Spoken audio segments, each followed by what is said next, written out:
And Kyla, you also learned that today that a special session could cost taxpayers over $500,000. Yeah, that's right, Phil. So experts tell me there's two components that could rack up the cost of a special legislative session. The first component is what we're calling the simple cost of keeping the lights on.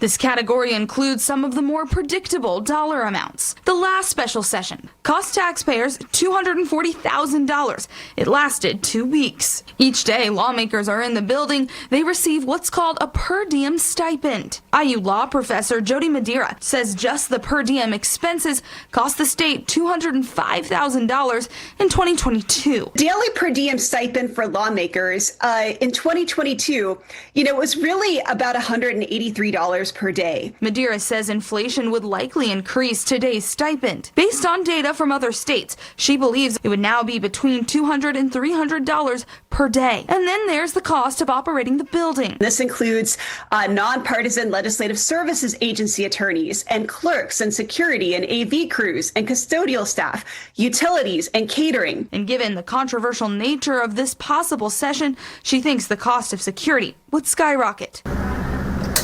The second cost component is the actual task of redistricting. It is more expensive than most types of special sessions because this is a mid-decade redistricting. Mid-decade redistricting means it happens before the census, meaning lawmakers would be looking at maps that are tied to older population data, making them easier to challenge. The risk that maps will have to be redone in a few years once new census data arrives. And so we're paying twice essentially for the same task. And there's also the cost of paying for legal consultants and court-appointed map masters to weigh in.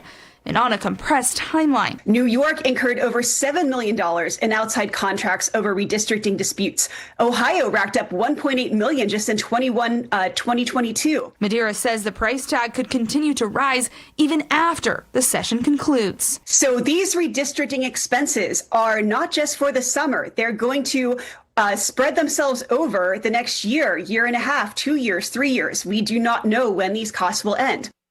Yeah, and Madeira also tells me she does not believe redistricting could be done in time for the 2026 midterms due to legal challenges. Bill? All right, well, we'll see what happens, Kyla. Thank you very much. Also, I asked two members of Indiana's best political team if they think a special session for redistricting will happen. Let's look.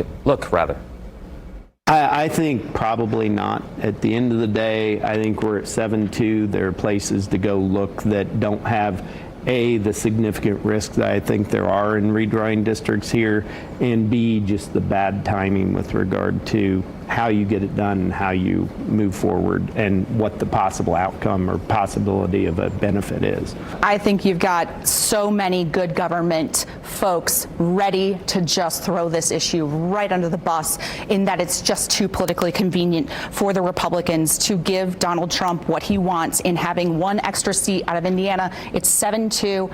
That is enough. Let it go. Move forward. I have no Gordon Gekko in my thoughts for the governor's office, but I know it acts like that sometimes, and it needs to just go under the rug and let's forget about it. So you're a no. You don't think it's going to happen? I don't think so. Okay, we'll see. And you can see the full conversation with our political experts this Sunday at 9:30 on All Indiana Politics.